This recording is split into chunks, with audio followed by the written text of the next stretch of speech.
হবে না। প্রতিদিনের মতো কাজকর্ম কমপ্লিট করে আজকেও কিন্তু চলে এসেছি ঠাকুর ঘরে। আর আজ তো শিবরাত্রি, তাই দেখো শিবের মাথায় একটু জল দিয়ে নিলাম আর খুব তাড়াতাড়ি করে পুজোটাও সেরে নিলাম, কারণ যাব একটু বাজারে। আজ অনেক কিছু বাজার করার ব্যাপার আছে।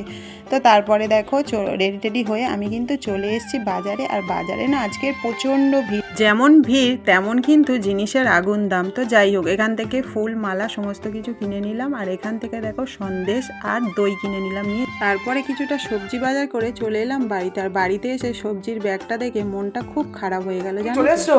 এই তো এলাম। ও, সব কিছু পেয়েছো? এখনো অনেক বাকি আছে, দেখো সেই সাবু আনা হয়নি, তারপরে দুধটা পাইনি। ও, মালাটা খুব পছন্দ হয়েছে। করবি? এটা রাতের জন্য। বাহ, এটা আমার রাতের মালা। এই দেখো মালাটা, এটা আমার বাবা মাদের মালা। এটা হচ্ছে রাতে আমি পুজো দিই, আমার ছেলের নামে প্রতি বছর পুজো দিই, তো যে কারণে এটা মালা তখনকার জন্য। আর এটা হচ্ছে আমার আগুন দিনের মালা। আর এবারে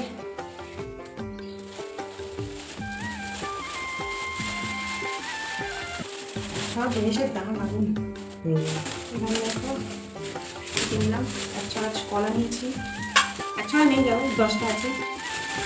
শসা নিয়েছি, আর এখানে আছে জামরুল আছে, পেঁয়াজ আছে, বেল আছে, শাকালু, আপেল,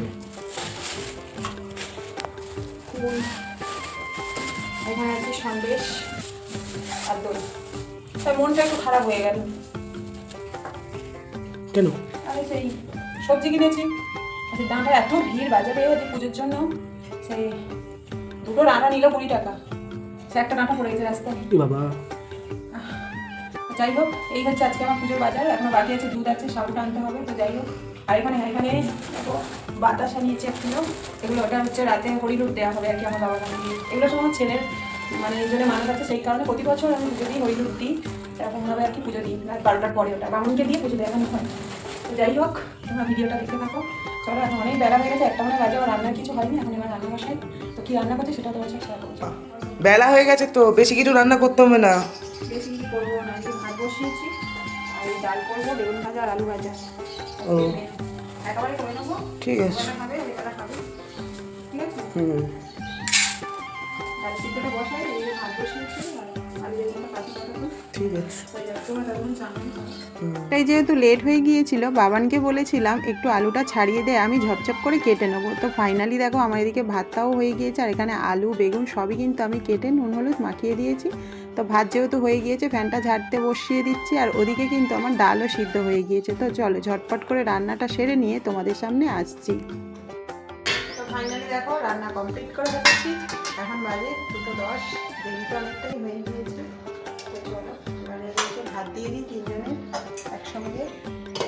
আর 2 বেলা একসঙ্গে রান্না করে নিয়েছি, চলে যাবো সন্ধ্যেবেলা পুজো দিতে। তো চলো সবাই খাওয়া দাওয়া করে